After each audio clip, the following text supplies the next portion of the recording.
Nous sommes mercredi, il est midi, l'heure de se mettre à table avec les pistonnés pour l'émission référence, paraît-il, sur le web concernant la Formule 1. C'est pas nous qui le disons, c'est à peu près ce qui est écrit un peu partout, mais on voulait pas trop gonfler le muscle, ni bander je ne sais quoi, en tout cas. Les amis, le rendez-vous surtout de la First Team Sport, c'est les pistonnés, comme chaque mercredi, après chaque week-end de Grand Prix. Les rois du piston, les rois de la trace de pneus sont avec nous et ils sont prêts surtout à ouvrir le menu du jour. On va tout de suite leur dire bonjour. Monsieur Pierrot Valette alias Despiello F1 est avec nous. Salut. Salut Emmanuel, salut monsieur Hamza Ramani, salut monsieur Brissounet Germain. Hâte d'entamer cette émission avec un joli programme. Exactement. On va parler de Renault, vous allez voir tout à l'heure, la casquette elle est bien présente. Je me retourne vers Hamza qui a souvent aussi pareil, des avis très forts sur chacun des sujets. Salut Hamza, comment ça va? Ça va et vous-même? Très bien, merci. On vous voit monsieur Moine aujourd'hui. Je ne comprends pas l'ambiance dans cette émission, dans ce début. Passez un bon week-end Hamza? Ça va, on a vécu un beau Grand Prix, donc on aura de quoi dire. Ok, super. Il a passé un bon week-end. Lui aussi, Brice Germain, il a passé un bon week-end. Il a surtout passé un long dimanche de fiançailles. Salut Brice, comment ça va? Ouais, je me suis fiancé à la Formule 1, j'ai regardé aussi la MotoGP, j'ai regardé tout le sport automobile. Résultat, il s'est rien passé. Il s'est absolument rien passé. Donc écoute, c'était un peu décevant, moi je trouve. Pour le coup. Avant d'entamer, de regarder le menu du jour de cette émission, les amis, je voulais quand même vous dire par les chiffres, 15e émission aujourd'hui des pistonnés, 15 comme le nombre de titres glanés par des pilotes français en WRC de manière consécutive. Un chiffre qui a été mis à mal le week-end dernier avec bien sûr le titre de l'Estonien Ott Tänak qui a mis fin donc, à cette hégémonie française en WRC. On ne pouvait pas commencer cette émission sans vous demander justement votre avis sur la fin de ce règne français et peut-être le début d'une nouvelle ère avec Ott Tänak qui a 32 ans quand même, qui n'est pas tout jeune. Oui. La dernière fois, autre Français, autre que Français, a gagné le WRC, c'était Peter Solberg en 2003. Donc ça remonte à un sacré paquet d'années. Là. Et avant c'était Grenoble. Alors je m'autant de dire que vraiment... on manque coup de jeu. Non mais c'est bien de voir le retour des Nordiques un peu en rallye, c'est quand même leur discipline. Et ça fait 15 ans qu'on leur vole de manière vraiment très très violente. Quoi. Donc c'est bien de rappeler un peu que les origines de ce sport-là sont nordiques, on va dire. Alors on attendra bien évidemment que Sébastien Ogier et Citroën reviennent au premier plan parce que c'est aussi peut-être une des explications de ce titre bien sûr pour Ott Tänak. Allez voir sur Twitter le tweet de Madame Ogier à l'encontre de Citroën. Vous allez en avoir pour votre argent. Hamza, pas d'avis sur le WRC. Bravo à lui. Bravo, super. On enchaîne donc du coup sur la Formule 1 et on rentre dans le vif du sujet de cette 15e émission. Regardez avec le menu, le programme, le sommaire tout simplement des pistonnés aujourd'hui avec le débrief notamment du Grand Prix du Mexique 2019. Un décryptage proposé par Pierrot Valette, la guerre Renault Racing Point et une sanction infligée à la FIA que tout le monde n'a pas vraiment compris. On restera sur Renault pour le débat avec cette question. Doivent-ils quitter la F1 ? Et puis, on se projettera sur le Grand Prix de la semaine prochaine, bien sûr, avec un quiz spécial États-Unis. Vous allez voir, c'est pas vraiment facile aujourd'hui. J'espère que vous êtes préparés et que vous êtes en pleine forme. Ce week-end, je vous le disais, c'était à Mexico, en altitude et dans une ambiance complètement folle. Et c'est l'heure, bien sûr, de lancer le débrief.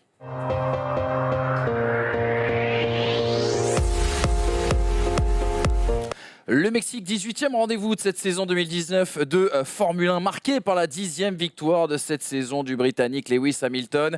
Vettel et Bottas complètent le podium. Le poleman Charles Leclerc termine 4e et prend le point du meilleur tour. Suivent les deux Red Bull, Albon devant Verstappen. Perez, à domicile, finit 7e et premier des autres. Les deux Renault sont dans les points. Pierre Gasly aussi. C'est plutôt intéressant. On se projette tout de suite aussi également sur les 4 enseignements tirés par les pistonnés suite à ce Grand Prix du Mexique. On va parler stratégie, notamment dans un premier point, avec Hamilton, échec et mat, Verstappen à la peine, oui voilà, petit jeu de mots comme d'habitude, comme chaque semaine. Pierre Gastro a tout donné et puis le top flop bien sûr des pistonnés, leur coup de cœur, leur coup de gueule, mais on part tout de suite sur la victoire d'Hamilton, une victoire, on l'a dit, de stratégie, même lui n'y croyait pas dans sa voiture, on l'a entendu, on regarde ce premier habillage qui nous attend parce que statistiquement il y a aussi beaucoup de choses à dire sur cette victoire, la 83e de sa carrière, le 30e Grand Prix consécutif dans les points, le 100e podium avec Mercedes, la 10e victoire de sa saison, la 100e victoire de Mercedes grâce à cette stratégie parfaite à un arrêt et on va y revenir. Et surtout, Lewis Hamilton, il est désormais à 4 points d'un 6e titre. Une 8e place suffit du côté de Austin, peu importe le résultat en tout cas de son coéquipier Valtteri Bottas. Les amis, Lewis Hamilton et cette victoire, cette stratégie à un arrêt qui aura été payante. Elle est payante parce que c'est Mercedes et parce que c'est Hamilton. C'est-à-dire que sur n'importe quel autre pilote, je pense qu'une écurie n'aurait pas tenté ça en étant aussi serein qu'ils l'ont été. C'est parce qu'on a un Hamilton qui sait gérer ses gommes, qui sait comment attaquer avec ces gommes-là, qu'on a pu avoir quelqu'un qui s'arrête si tôt et rester en tête jusqu'au bout. Je pense pas qu'il l'aurait tenté avec Bottas, donc c'est cette combinaison-là pour moi qui a fait la différence. Il faut savoir qu'on a eu des free practice qui sont toutes déroulées d'abord sur une piste humide avant de s'assécher, donc les écuries ont eu peu de temps de roulage entre guillemets pour découvrir les pneus et personne avant la course n'avait roulé les pneus hard qui ont été pratiquement tous passés, oui ils ont tous été passés par les pilotes et finalement c'était un peu le jeu, un jeu de paris quoi, de paris sportif presque, une cote à 23 pour essayer les hard jusqu'au bout pour les Lewis Hamilton, on va dire ça comme ça. Faut aussi savoir que, eh bien, à contrario, encore une fois, Ferrari a subi la stratégie de Red Bull et derrière a essayé de recouvrir aussi la stratégie d'Hamilton, mais en fait, finalement, ils ont couvert plutôt la stratégie de Bottas en se disant que c'était la bonne. Finalement, c'est Hamilton qui a gagné. Et encore un moment où Lewis Hamilton répond présent, là où on ne l'attend pas forcément. Ça fait 3 pôles de suite que Ferrari ne concrétise pas par une victoire et à chaque fois, on a le même qui réussit au bout. Une course qui n'a pas été de tout repos. Regardez ce que déclarait justement Lewis Hamilton à l'issue de ce Grand Prix. Vous allez le voir, beaucoup d'émotions pour Lewis Hamilton, alors qu'il n'est pas encore, bien sûr, titré et champion du monde. À Mexico, on a toujours des difficultés avec l'absence de Bono. Mon fond plat endommagé dès le premier tour, une stratégie en arrêt. Je pensais que c'était impossible de gagner. Je ne pensais pas pouvoir suivre le rythme des Ferrari. J'ai économisé mes pneus quand Sébastien a prolongé son relais. Gagné en finissant premier et troisième dans ces conditions. Ça montre vraiment la force de cette équipe. Le Greta Thunberg avec des 13, bien sûr, Lewis Hamilton pour ses engagements écologiques. La force de l'équipe, c'est à peu près ce qu'on raconte et ce qu'on explique depuis le début de saison à chaque fois dans cette émission. C'est la meilleure écurie du plateau. Concrètement, quand il faut gagner, ils gagnent. Quand il ne faut pas gagner, ils gagnent. Quand ils sont à la rue, ils vont aller chercher des podiums.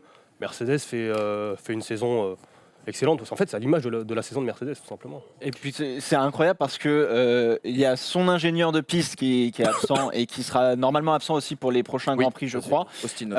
Et en fait, on voit que toute l'équipe est soudée.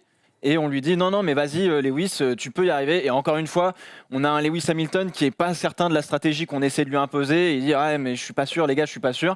Et on lui dit non mais vraiment vas-y, on croit en toi, on croit en ton talent, etc. Et la manière de booster son pilote pour lui dire bon bah voilà cette stratégie, on sait que tu en es capable et on sait que tu peux l'appliquer et l'exécuter parfaitement.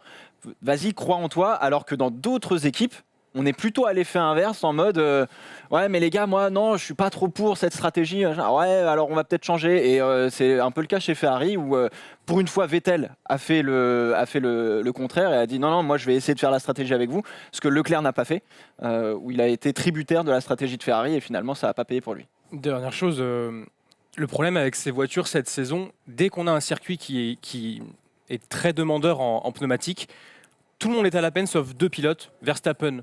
Bon là en l'occurrence il a été à la peine par son pilotage, mais et Lewis Hamilton. Les pneus cette saison, les pneus avant sont durs à chauffer et les pneus arrière surchauffent. C'est un équilibre à trouver à chaque fois entre cette surchauffe de l'arrière et cette chauffe de l'avant. Et il n'y a que lui qui arrive vraiment à gérer ça. Et on a encore vu dimanche. Exactement. Et s'il fallait chercher bien les raisons et pourquoi pas de la force de cette écurie Mercedes, regardez, on allait shipper une petite séquence sur les réseaux sociaux. Je vous laisse regarder ça, c'est juste après l'arrivée bien sûr du Grand Prix du Mexique 2019.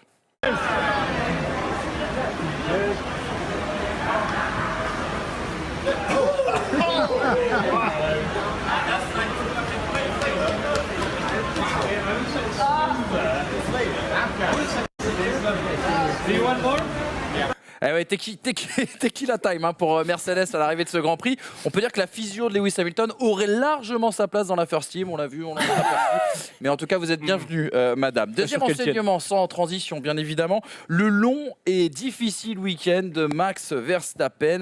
Verstappen à la peine. Son pire résultat à Mexico depuis 2015, qui est un peu son circuit fétiche. L'imbroglio en qualification sur lequel on va revenir tout de suite. Et puis, cette course entre remontada et Bérésina avec l'accrochage avec Hamilton, la crevaison après avoir touché Bottas.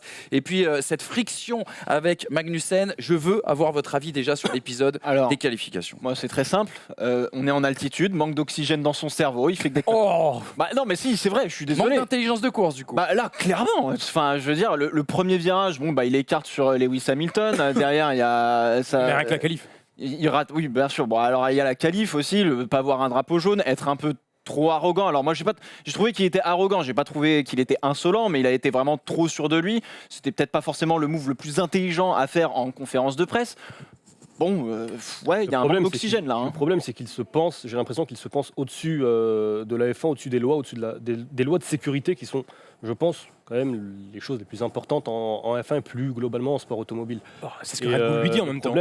Le problème, c'est que de ce côté-là, Max Verstappen, il n'a pas le droit. Il n'a pas le droit. C'est-à-dire que tu peux faire des erreurs en piste, le premier virage, t'accrocher, ça fait partie du sport auto. Mais là, on parle de sécurité et dire en conférence de presse que, au final, nous, on est pilote de F1, on sait ce qu'on fait. Je trouve que c'est limite. C'est un peu la philosophie dans laquelle Red Bull le met. Ils le mettent tellement en avant, ils font tellement tout pour lui qu'au final, je pense qu'il a un petit peu cette sensation de pouvoir faire ce qu'il veut, pouvoir un peu aller où il veut. Et en l'occurrence, on ne peut pas aller à cette vitesse-là sous un drapeau jaune quand une voiture s'est crachée. Et derrière, ça déclat, c'est une erreur de communication terrible. On peut voir ça déclat après la course. C'est juste faire réagir très rapidement là-dessus, savoir s'il a raison ou pas dans ce qu'il avance après le Grand Prix.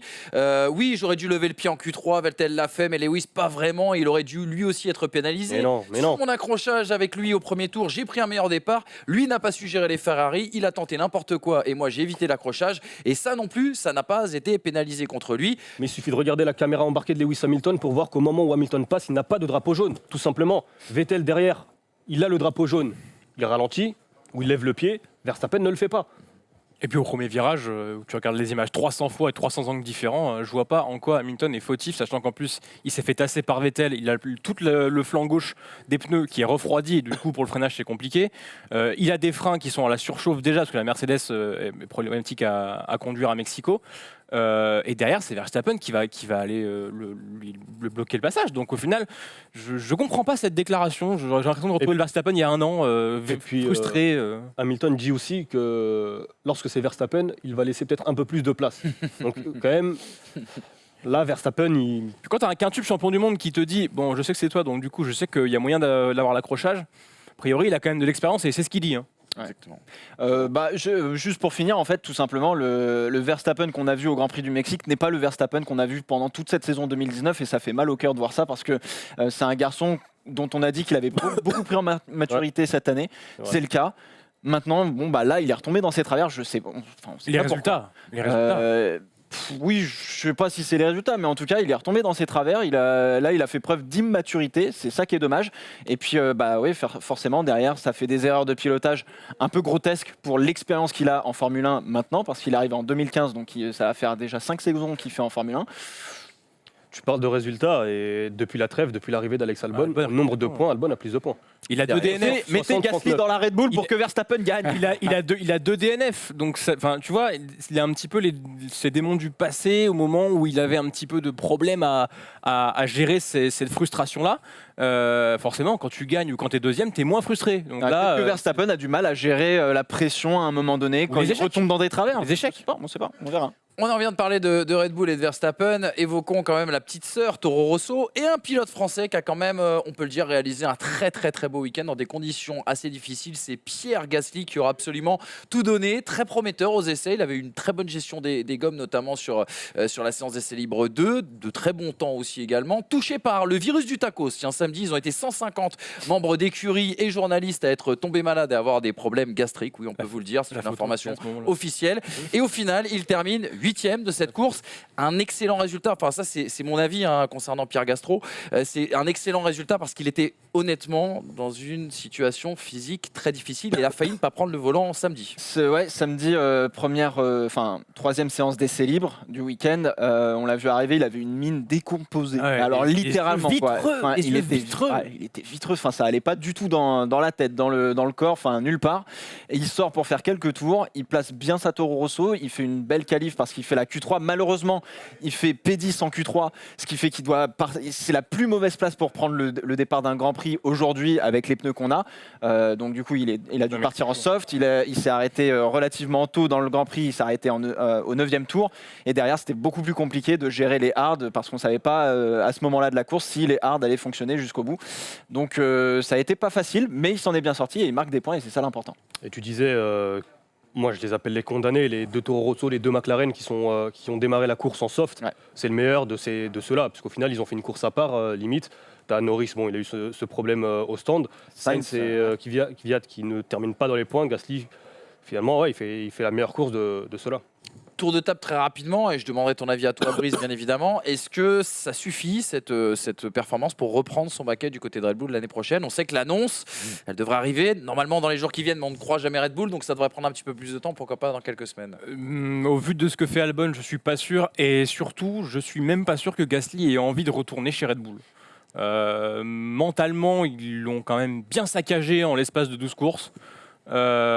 Chez Toro Rosso, il fait que des compliments sur sa voiture, il se sent bien, il progresse, il vaut peut-être mieux qu'il s'accomplisse chez Toro Rosso pour partir peut-être plus tard dans une autre écurie et sortir de cette filière Red Bull. Je suis pas sûr que le pas de passer chez l'écurie mère était une bonne chose pour lui, ça aurait pu ruiner sa carrière. Heureusement, Toro Rosso lui fait une deuxième chance. Donc je pense que Toro Rosso sera très bien pour l'année prochaine.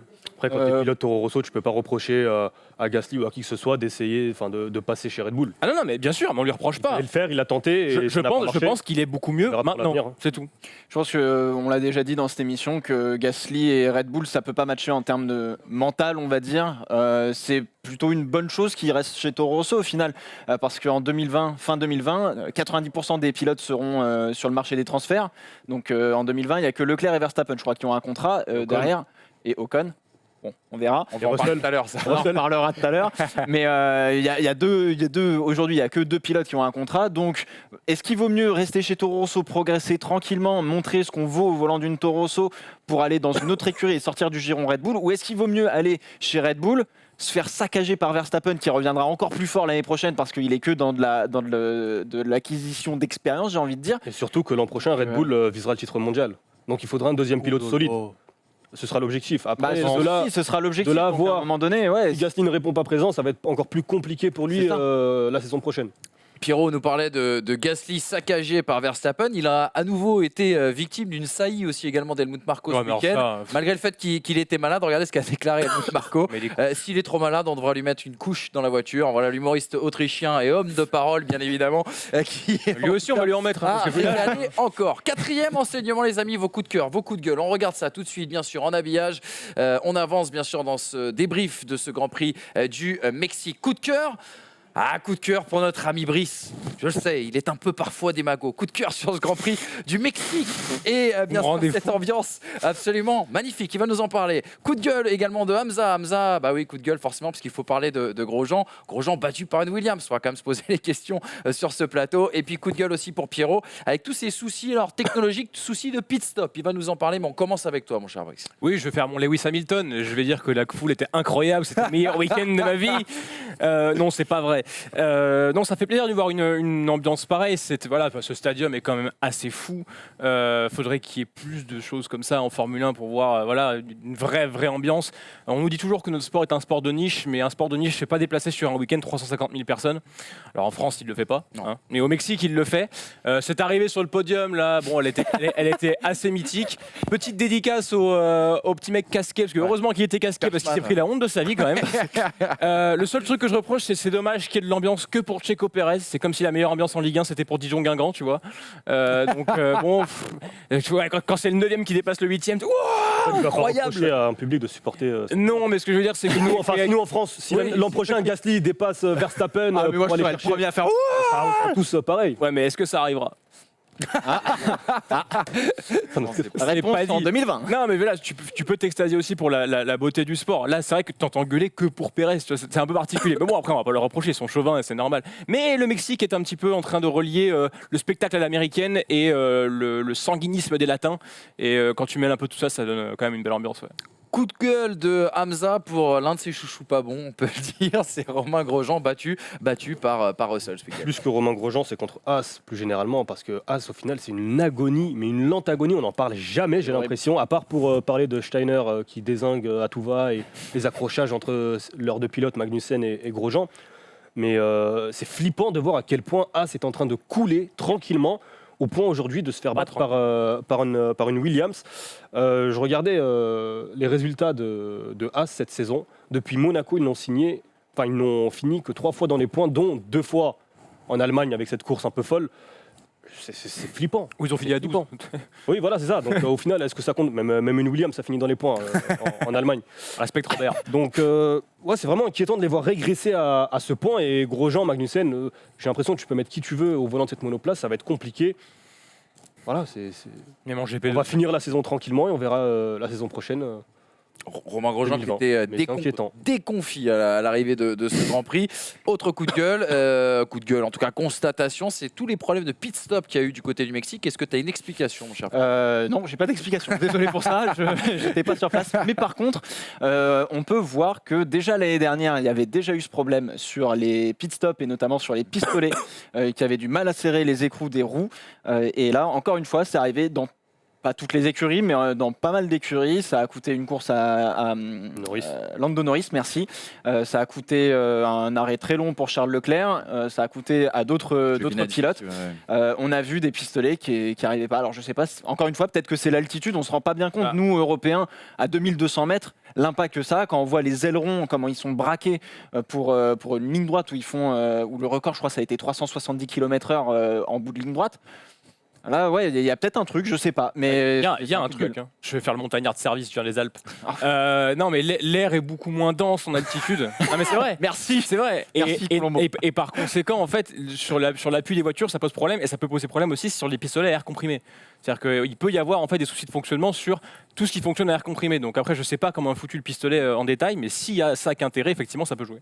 Le fils d'Evelyne Delia était bien avec nous, bien sûr, aujourd'hui. Les fils d'Evelyne Delia, parce que vous êtes tous les deux présents, chers amis. Merci beaucoup pour ces constatations. Allez, le point au classement, bien sûr, des pilotes. On va aller très très vite. Vous allez le voir, on va vous répéter ce qu'on vous a déjà dit. Hamilton a 4 points d'un 6e titre mondial. Une 8e place aux États-Unis suffirait à son bonheur, peu importe le résultat de Valtteri Bottas. À noter la lutte toujours intense pour la 3e place entre Leclerc, Vettel et Verstappen. Gasly qui reprend la 6e place de Sainz, mais attention, Albon reste en embuscade. On ne fait pas le point sur le classement constructeur parce que c'est bon, c'est plié à peu près, en tout cas pour les 4 premiers, vous n'allez pas me contredire, je pense.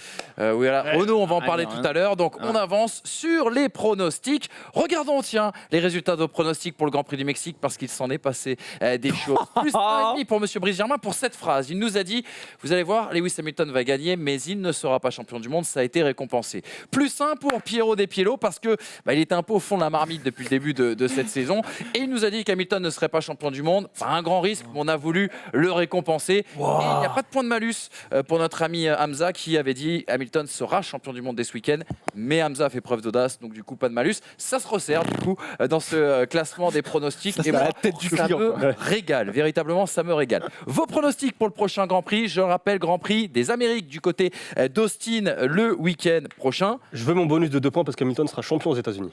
Allez, tout de suite. Celui-ci, j'allais pas vous le proposer. Un bonus pour arriver à l'heure. Bonus. As dans les points, je vous offre 5 points. Moi je le prends le bonus. Non mais tu prends ça. Non mais attends, au bout d'un moment, est-ce que tu vas finir par appliquer ces putains de malus? On va pas discuter des règles trop longtemps. Cette fois-ci, je vous mets un malus. Ok, très bien. Je ne l'avais pas précisé les autres fois. Cette fois-ci, malus de 5 points. Là, tu mets les deux as. 3 points, Pierrot. Ah oui, mais je m'en fous. Au point où j'en suis, c'est pas grave. Vainqueur et meilleur tour. Allez, je vous écoute. Alors, il faut les deux as dans les points. Vainqueur, Hamilton. Meilleur tour, Hamilton. As dans les points. D'accord. Voilà. Tu sais que tu peux être champion. Je tente le tout pour le tout. Je répète ma question. Est-ce qu'il faut les deux as dans les points? Ah non, juste une. Non, juste une. Non, si on c'est 15 points. Si on c'est 15 points, t'as gagné le. Ouais, parce que Grosjean, j'y crois pas du tout. Allez, non. Pas de as dans les points. Soyons lucides. Réalistes. Hamilton vainqueur. Charles Leclerc, meilleur tour en course.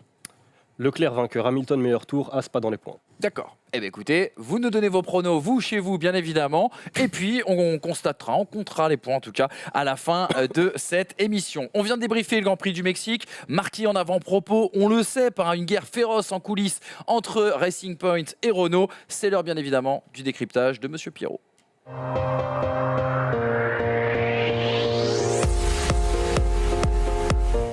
Des Renault disqualifiés du Grand Prix du Japon après une réclamation de la part de Racing Point sur un système de balance des freins qui paraît illégal dans les voitures, bien sûr, de l'écurie française. Pierrot, peux-tu nous expliquer un petit peu cette affaire ?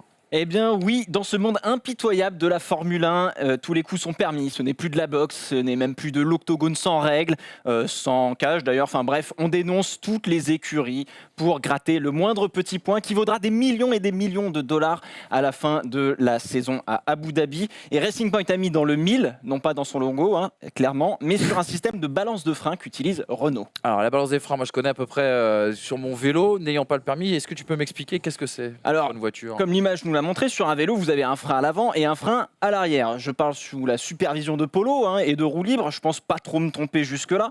Mais généralement, quand on veut freiner avec un vélo, on freine plutôt de l'arrière parce que c'est cool et qu'on fait un dérapage.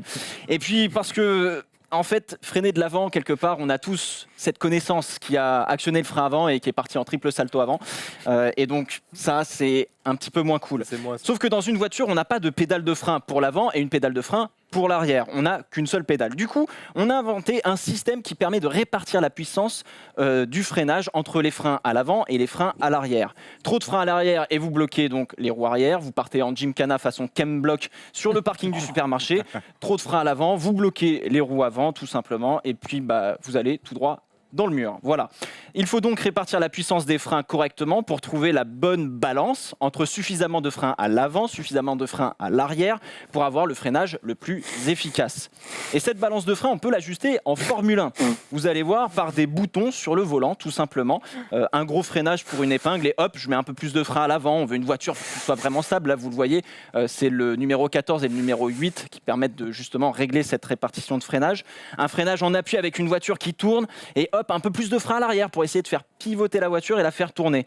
Enfin bref, il fut une époque où Michael Schumacher avait demandé de pouvoir ajuster ce système via une petite manette. Ah bon, alors là c'est la Williams, je sais, j'ai pas trouvé ce qu'il fallait, mais il y avait une petite manette dans le cockpit et il ajustait sa balance des freins. C'était un des précurseurs dans le domaine. Et puis je vous avoue, je vous ai menti, puisque il y a bien une Formule 1 qui avait 2 pédales de frein, c'est celle de Mika Häkkinen. Il y avait une pédale de frein pour l'avant, une pédale de frein pour l'arrière, et oui, et puis bon, ça a été interdit depuis. Voilà. Bref, on est en train de s'égarer puisque Racing Point accuse Renault d'avoir développé un système qui pré-règle l'ajustement de la balance des freins en fonction de la distance sur un tour. Qu'est-ce que ça veut dire ? Ça veut dire que Renault aurait un système qui reconnaît où se situe la voiture sur le circuit, et donc ajuste la balance des freins en fonction de sa position. Et ça, c'est formellement interdit, puisque cela enfreint le règlement technique, article 11.1.4. Grosso modo, en fait, cet article est fait pour éviter d'avoir une voiture qui fait tout le boulot à la place du pilote. Imaginez une direction assistée qui tourne toute seule au millimètre près pour le virage. Enfin bref, on est sur de la voiture autonome de compétition, on va dire ça comme ça. Mais impossible n'est pas français, et oui, puisque Renault a apporté des documents qui restent confidentiels pour se défendre et prouver que son système est tout à fait légal techniquement, et la FIA a tranché. Oui, Renault a sa carte grise et son assurance en règle. Le contrôle technique est même nickel d'ailleurs. Le système qui change tout seul ne mesure pas la distance parcourue sur un tour pour ajuster la balance. Mais il change quand même tout seul la balance des freins, et donc Renault exploite ce qu'on appelle une zone grise du règlement technique. Donc si c'est pas interdit, c'est probablement autorisé. On va dire ça comme ça. Me demandez pas, je sais toujours pas comment la balance des freins est ajustée sans que le pilote ne fasse quoi que ce soit. Donc c'est un peu compliqué. Alors moi qui suis quelqu'un d'assez neutre, j'ai quand même une question à te poser, mon cher Pierrot. Dans ces cas-là, si la voiture elle est réglementaire, pourquoi les avoir disqualifiés, les Renault Boys ? Ce système enfreint un autre règlement, puisque c'est pas le règlement technique, mais le règlement sportif. Et oui, il s'agit de l'article 27.1 qui stipule ou dispose, les gens qui ont fait du droit comprendront évidemment, The driver must drive the car alone, unaided. Voilà, notez un petit peu l'accent anglais s'il vous plaît. Le pilote donc doit piloter la voiture seul et sans aide, bien que Kubica serait preneur d'un petit coup de main de temps en temps, ça lui ferait pas de mal. Mais là on ouvre la boîte de Pandore. Et oui, comment on définit ce qui est une aide et ce qui ne l'est pas ? Une direction assistée présente sur toutes les Formule 1 d'ailleurs, n'est-elle pas une aide ? Les cartographies moteurs qui gèrent l'hybridation entre le moteur thermique et le moteur électrique, est-ce que ce n'est pas une aide ? Bref, dans tous les cas, Racing Point a reçu l'aide d'un employé de chez Renault qui est arrivé récemment dans l'écurie de Lawrence Stroll. Oui, là aussi, on parle d'une bonne grosse balance. Et ce système remonte déjà à 2015. Et oui, avant le rachat de Lotus par Renault, Romain Grosjean l'utilisait déjà à l'époque. Non, pas de vanne sur Romain, le verre est vide de toute façon, donc ça sert à rien. Quelle suite à cette histoire, vous allez me dire? Eh bien oui, le système n'a pas été utilisé pour la course du Mexique. Renault a même décidé de ne pas perdre de temps à faire appel et à gaspiller bêtement de l'énergie. Dans tous les cas, balance qui s'ajuste toute seule ou pas. Ricardo n'arrive plus à faire les freins comme avec la Red Bull et pour cause, il roule en Renault. Ce que Sergio Pérez n'a pas manqué de lui rappeler. Bravo mon cher Pierrot pour ce super décryptage, une très belle plume aussi également. Je me retourne vers Hamza et Brice très rapidement, tour de table. Déjà de une, est-ce que vous comprenez la sanction qui a été infligée à Renault suite au décryptage de Pierrot, et surtout est-ce que Racing Point est allé trop loin dans la morale? C'est notamment ce qu'on dit d'anciens pilotes tout au long de ce week-end. Non, c'est la guerre. C'est la guerre et ça fait des années que c'est comme ça. Dès qu'une écurie a de quoi aller embêter une autre sur un règlement, ils le font. McLaren et Ferrari ne faisaient que ça dans les années 2000. Non, c'est normal. Après, sur ce qu'a fait la FIA, c'est incroyable que le règlement sportif et le règlement technique ne soient pas un tout petit peu cohérents l'un envers l'autre. C'est-à-dire que là, ils ont déclaré que la voiture était légale et quand il y a une réclamation sportive, on la déclare illégale. Mais à ce moment-là, il va y avoir des réclamations sur tout. Enfin, tous les grands prix, on va dire, ok, eux ont fini devant nous, on va aller chercher quelque chose. Ça va être un bordel incroyable. Et ouais, il faut faire un peu preuve de professionnalisme. Enfin, là, c'est un peu n'importe quoi. Moi, je suis partagé, je comprends le oui, je comprends le non.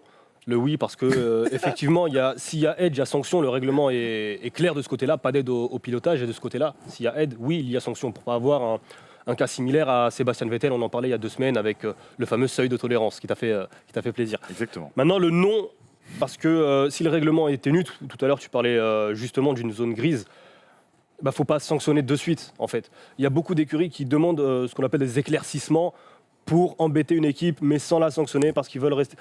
Ouais, mais demande un éclaircissement et après, à partir de ce moment-là, tu modifies le règlement. Mais là, je trouve que c'est trop dur de sanctionner Renault sur ce point. Ouais. Voilà en tout cas pour ce très très beau décryptage et la vie en plus dépistonné. On referme cette page pour en ouvrir une autre. On va continuer de parler bien sûr de Renault dans cette émission et on va se poser dans le débat une question. Doivent-ils rester en Formule 1 ?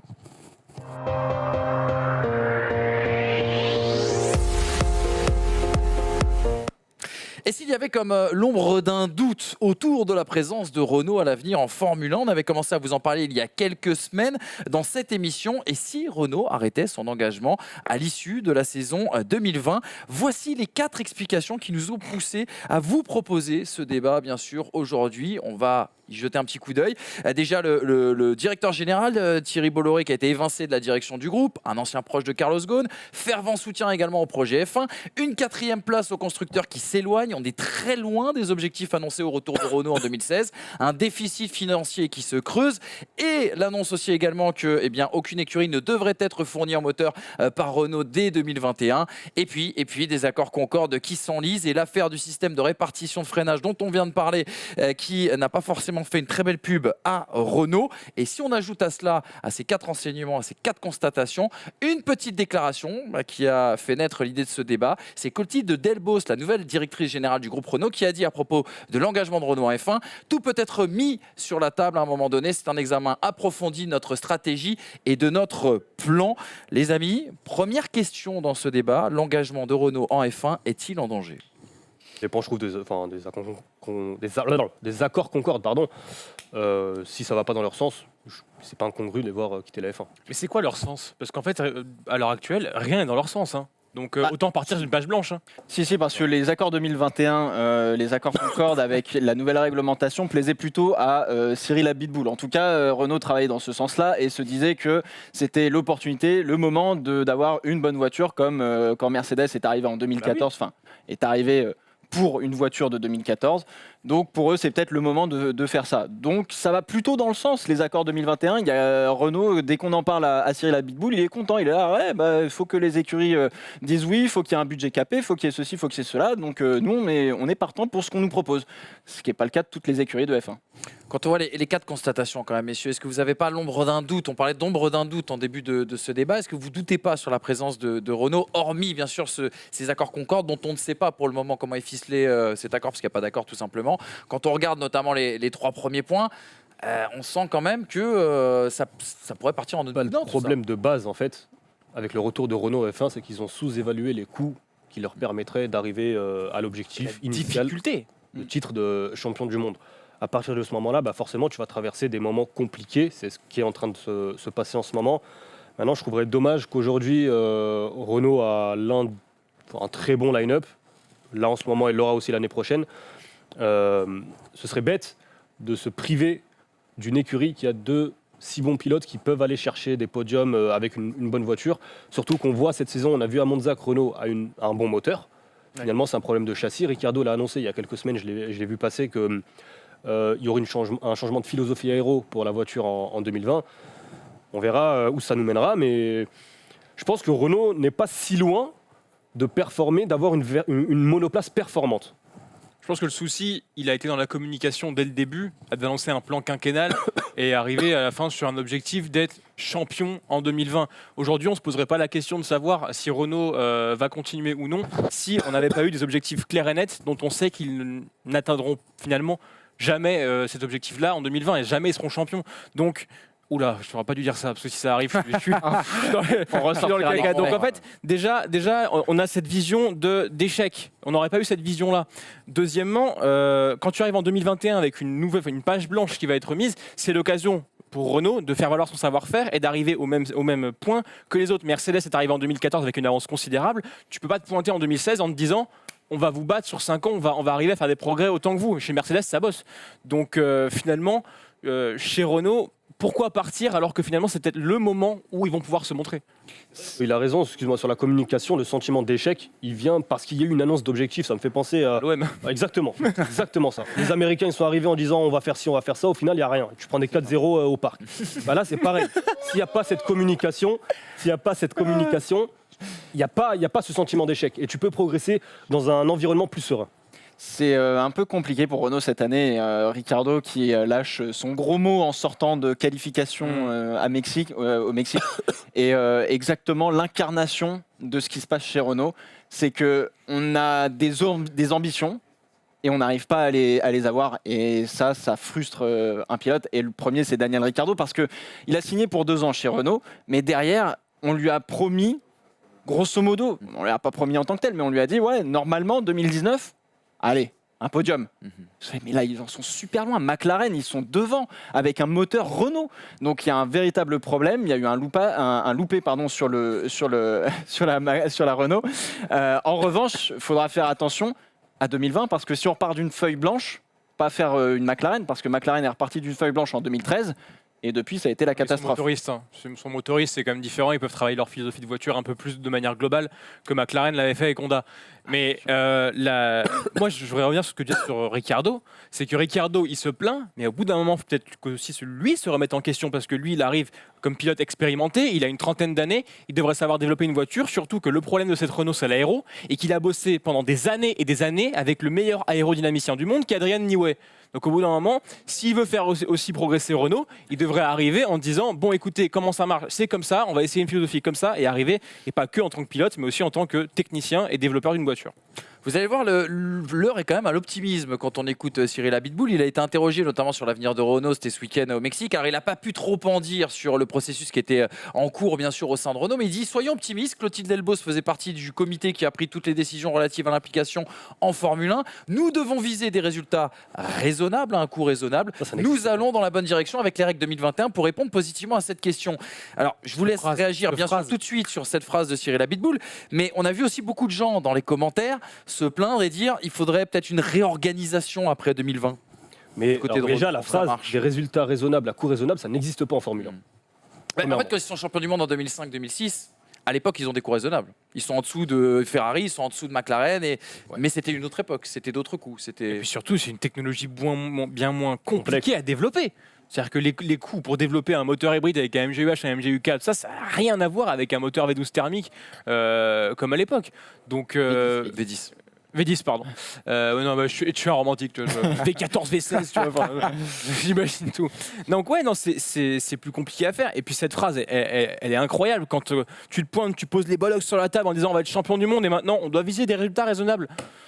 Tu peux pas faire ça. Enfin, normalement, il faut une communication qui soit claire, simple, sobre et après montrer des résultats en piste et pas dans les médias. Ce que veut dire la phrase de Renault, excuse-moi Manu, ce que veut dire la phrase de Cyril Abiteboul, ça veut dire que là, on est en train il veut que la Formule 1 se dirige vers quelque chose de plus modeste, de moins on lâche du pognon. Sauf que comme l'a dit Bernie Ecclestone, on ne pourra jamais empêcher quelqu'un de dépenser son argent. Donc mettre des budgets capés, etc., on fera toujours en sorte de détourner la chose. Le Mercedes le fait déjà très bien avec l'usine qui fait les moteurs, etc. Enfin, il y a un montage financier qui est assez complexe. Donc Renault qui arrive en disant faut des budgets capés, ouais, mais ils vont jouer les mecs honnêtes, alors que derrière tout le monde va faire en sorte de pouvoir dépenser de l'argent et être les meilleurs, et c'est malheureusement comme ça qu'est la Formule 1. Est-ce que la Formule 1 c'est viable? Je sais pas. Derrière il y a aussi des ambitions de constructeurs. Renault c'est des vendeurs de voitures, et donc derrière vendre une technologie hybride, pas sûr. Hein. Alors moi j'ai envie de vous relancer quand même sur tout ça. On a écouté Cyril Abitboul qui est lui optimiste pour le post-2020. Est-ce qu'il y a véritablement pour vous des motifs d'être optimiste pour la nouvelle période qui va s'ouvrir en 2021 pour Renault, si jamais il venait à rester en Formule 1? Et si vous êtes pessimiste, qu'est-ce qu'il faudrait faire de mieux? Est-ce qu'il faudrait changer des têtes, couper des têtes? Qu'est-ce qu'il faudrait faire? Je pense qu'il faudrait un petit peu changer des têtes parce que il faut un peu plus d'expérience et de filouterie dans cette équipe. Je trouve qu'ils font un peu preuve. Alors après, ils sont trop honnêtes. On est personne pour juger le travail d'une équipe de Formule 1 en l'occurrence, parce qu'ils sont à un niveau qui est tellement haut. Mais il manque quand même ce Briatore. Il manque ce Jean Todt, ce vice, ce truqueur. Oui, il manque ce Ross Brown. Il manque ce Piquet-Gate, tu vois. Non, mais tu vois ce que je veux dire, ils sont un peu naïfs parfois dans ce qu'ils font, dans les décisions qu'ils vont prendre, et surtout là, comme ils se font avoir par Racing Point, ils tombent des nues, mais vraiment comme si c'était la première fois qu'ils se faisaient tromper par une fille, tu vois. Je veux dire, c'est possible qu'on me fasse ça. Non, oui, c'est possible qu'on te fasse ça, mon gars. Tout le monde est contre toi. Tout le monde va essayer de gagner. Donc oui, je pense qu'il manque quelqu'un de poigne, un team manager de poigne, et puis des ingénieurs qui ont la rage, quoi. Les pilotes, ils ont la rage, c'est de leur façon d'être et de leur manière de voir la course. Maintenant, il manque aussi des hommes à la tête de Renault qui est la rage. Moi, j'irais plus loin. Je pense qu'il manque des ingénieurs plus performants qui risquent malheureusement de ne pas arriver, puisque Ferrari recommence à être au top, donc c'est une écurie qui va attirer. Mercedes est toujours au top et on voit l'esprit d'équipe sur les stories Insta, sur ce que vous voulez. Enfin, les mecs, ils sont ultra soudés. Chez Red Bull, ça roule nickel. Chez McLaren, ça commence aussi à bien remonter la pente. Et je crois que c'est James Kay qui est arrivé en provenance de chez Toro Rosso. Ah, mais James Kay, il n'est pas allé chez Renault, il est allé chez McLaren parce qu'il croit au projet. Et il faut que Renault, s'ils ont envie de continuer en Formule 1, il faut qu'ils aient un projet qui soit vraiment béton et qu'on arrête de dire ouais, regardez, dans 5 ans, on est champion du monde, ceci, cela. C'est d'abord, on bosse sur ce qu'il faut faire et après, on verra. Mais là, ça me paraît un peu compliqué. Pessimiste, optimiste pour l'après 2020, Hamza? Ça dépend. Je suis désolé de revenir à ça, mais c'est vraiment les accords Concorde qui dicteront l'avenir de Renault en Formule 1. Et là, déjà, on pourra avoir une première vision peut-être sur ce que pourrait être la F1 après 2021. Aujourd'hui, je trouve que c'est trop compliqué, enfin c'est impossible même de se dire si Renault, oui ou non, sera performant à partir de 2021. Il y a une saison 2020 qui arrive, on peut en parler. Il y a Mercedes, Ferrari et Red Bull qui, à un moment, ont une marge de progression qui est largement plus réduite que celle de Renault. Peut-être que Renault va arriver avec un châssis ultra performant, on n'en sait rien. Mais pour 2021, c'est impossible. Est-ce que ça ne dit pas quand même cette histoire de balance des freins, comme on l'a vu tout à l'heure, et cette sanction de la FIA?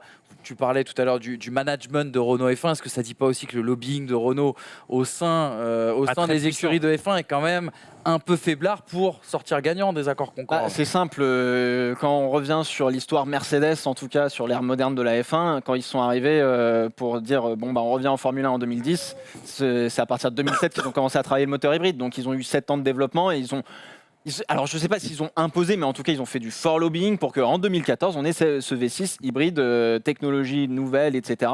pour la Formule 1. Et malheureusement Renault, en fait ils sont plus en train de subir ce que Ross Brown voudrait pour la Formule 1. Ils sont plutôt en accord, tant mieux, mais en tout cas ils sont pas là à faire du lobbying pour essayer justement de dire ouais, faut faire tout passer, machin. D'ailleurs si ça passe pas, je me casse, machin, etc. Parce que demain si Renault part, il reste Mercedes qui, on en reparlera, mais ça fait une très bonne vidéo là-dessus.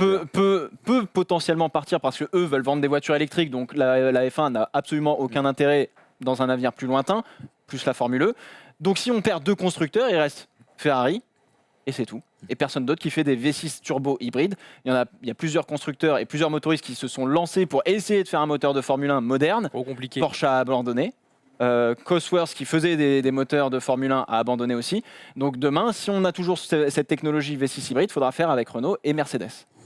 Les amis, regardons un petit peu avant le dernier tour de table. Ah oui, tiens, il y avait cette question très rapidement. La F1 moderne fait-elle la part belle aux constructeurs?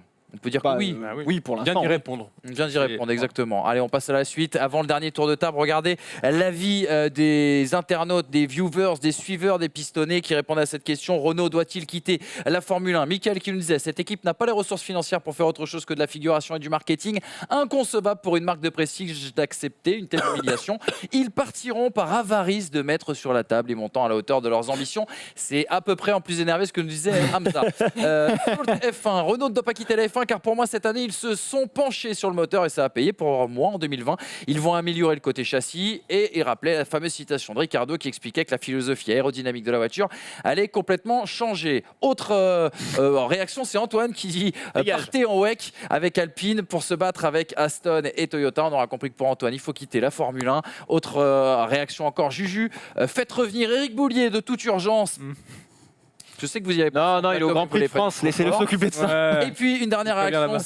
c'est MCPC. Je pense plutôt qu'ils ont une petite guerre interne à régler dans un premier temps. Viry-Châtillon contre Enstone avant de se poser cette question. J'en vois aussi beaucoup parler de virer à Bitbull, mais je ne vois pas comment ça réglerait les problèmes. Voilà un autre avis fort, vous l'avez compris. Beaucoup de réactions d'ailleurs sur Twitter. Et n'hésitez pas bien sûr à continuer de réagir, à commenter ce débat. Juste tour de table. Renault doit-il quitter la Formule 1 ? Vous êtes le directeur général de Renault tout de suite. Qu'est-ce que vous faites ? Moi, je pense à vendre des voitures, donc Oui pour Pierrot. J'aime la F1, j'aime Renault, non. Mettez plus d'oseille. C'est facile à dire. Mettez plus d'oseille. Je paye des hommes de charisme et de poigne et je fais en sorte que cette voiture soit en haut de la feuille, peu importe la manière. Waouh, j'aime quand tu feras Je sais pas comment faire, hein, tu feras mais un en tout très cas, bon j'essaye. DG. Tu feras un très très bon DG. Allez les amis, on a bien rigolé, on s'est bien amusé et on va continuer avec tout de suite le quiz. Oui. Je sais pas.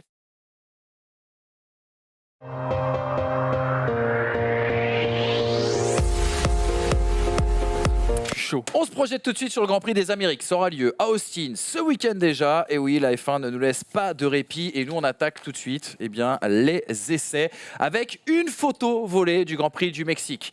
Deux anciens pilotes de la fin des années 90 se sont croisés sur la grille dimanche.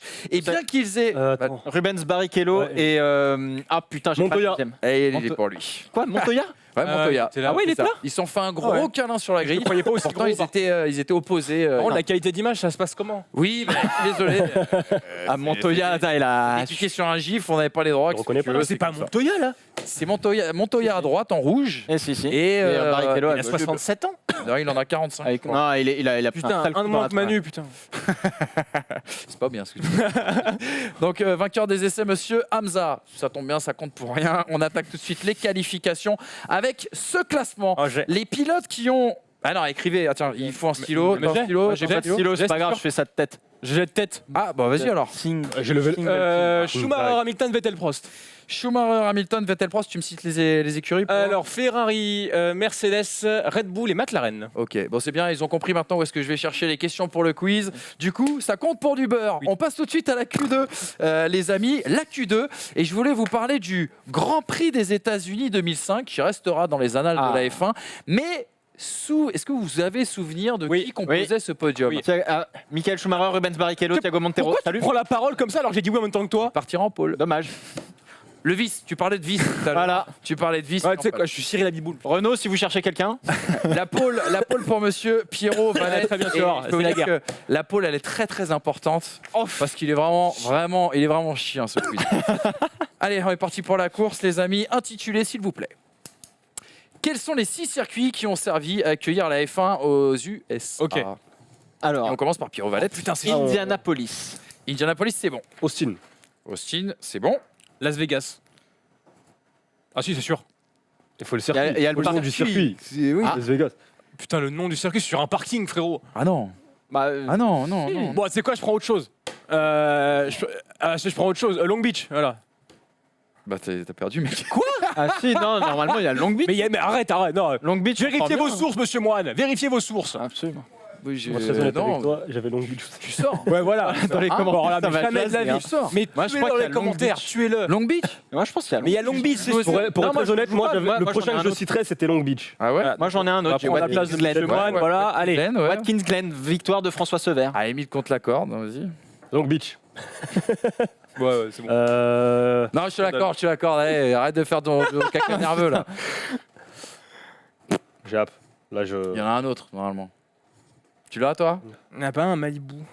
Non. Tu vas pas me la faire 2 fois. Je crois qu'il y en a un. Mais, je crois qu'il y en a pas m'inventer 2 mais fois. sinon, c'est Las Vegas, mais j'ai pas le nom du circuit. T'as pas le nom du circuit? Tu l'as le nom du circuit? Non, mais c'est sur le parking du César Palace. Ah ouais, c'est César Palace. C'est César Palace, c'est pas le nom? Non. Bon, toi, t'as perdu 4 fois. C'est fou. Ah, c'était circuit en ville C'est de Bring. Phoenix. Tu vois, moi, voilà, c'était les 6. Phoenix. C'est Marix, Watkins Glen. Riverside. Ah ouais. Et ouais, complètement. Oh, ah ouais, ouais, Il en manque. Hein. Bravo, hein. C'est les 6. Bravo. C'est les 6. Ça tombe bien, c'était tout pourri. C'était tout pourri ce quiz, mais vraiment nul à chier. Du coup, on va partir sur un qui suit. Est-ce que vous êtes prêts? Et on Le qui suis. J'ai connu une seule écurie dans ma carrière. J'ai fait 4 saisons dans ma carrière, 46 courses, 13 podiums, une victoire. Je présente l'un des plus beaux ratios de l'histoire de la Formule 1. J'arrive en F1 après avoir remporté le volant Shell et le volant Elf, qui me soutiendra d'ailleurs tout au long de ma carrière. Champion F2, champion F3. François parallèle, il l'a. Bah oui, François Sever, mort en Il course avec une Tyrrell malheureusement. Il l'a. Sur le même circuit où il avait remporté sa victoire à Watkins Alors, du Glen. coup, Voilà. Eh bien, il y a 2 cadeaux aujourd'hui. Ouais. Surtout la veste. Aussi une veste, parce que c'est vrai que ce polo, on l'a souvent vu dans cette émission, mon cher Pierrot. Et se lave jamais. Donc voilà, tu as Et on gagné se croirait au Master la d'Augusta veste, pour le golf. la veste du patron. Les autres infos sur François Sever qu'il fallait savoir. J'ai couru les 24 heures du Mans, je n'ai jamais gagné et mon meilleur résultat était 2e, mais j'ai très longtemps détenu le record du circuit. Mon meilleur résultat au championnat du monde pilote, c'était 3e place. J'étais surnommé le prince pour ma qualité de pilotage, mais aussi parce que j'étais un sexe symbole. Ma sœur Jacqueline a épousé un autre pilote contre qui je courais tous les week-ends. Vous l'avez? Jackie Stewart. Jean-Pierre Beltoise. Ah, merde, n'importe quoi. La même chose. Et le 6 octobre 73, pourquoi dans ce quiz, le 6 octobre 73, je perds la vie lors des essais qualificatifs du Grand Prix des États-Unis, ce qui avait entraîné derrière la retraite de Jackie Stewart à l'aube de son 100e Grand Prix. Voilà. Félicitations, bravo, c'est pas le meilleur quiz qu'on ait eu cette saison. Non, il était plus. Toutes mes excuses. Ah, on me donne une information, tiens d'ailleurs dans l'oreillette, c'est Romain Bican, on dit Bican ou Bico On dit d'ailleurs? Bican. Hein, c'est ça, c'est mieux. On dit Bican. Qui me signale qu'on a un gagnant, vous savez, pour le t-shirt qu'on voulait faire gagner la semaine dernière. Bref. C'est Nofé, voilà le t-shirt ref, tout à fait. C'est Noféus qui l'emporte. On prendra ses coordonnées bien sûr en MP. Et Romain qui me signale qu'apparemment Benjamin Biolay voulait gagner ce t-shirt, mais n'a pas de compte Twitter. Dommage, chez les pistonnés, on t'aurait bien évidemment récompensé, mon cher Benjamin Biolay. Voilà, exactement. Ah oui, il me dit Benjamin Biolay, grande qualité bien évidemment à côté de cette truffe de Benabar. Bon bref, c'est pas le propos de cette émission. Les amis, merci à tous d'avoir été avec nous. On se retrouve mercredi prochain, les pistonnés spécial Grand Prix des États-Unis. Et à mon avis, eh bien mon petit doigt me dit qu'on fêtera le titre, le Valtteri sixième, Bottas. en tout cas, de Lewis Hamilton. Merci les amis, à bientôt. Salut, passez une bonne journée. Ciao. Ciao. Ciao.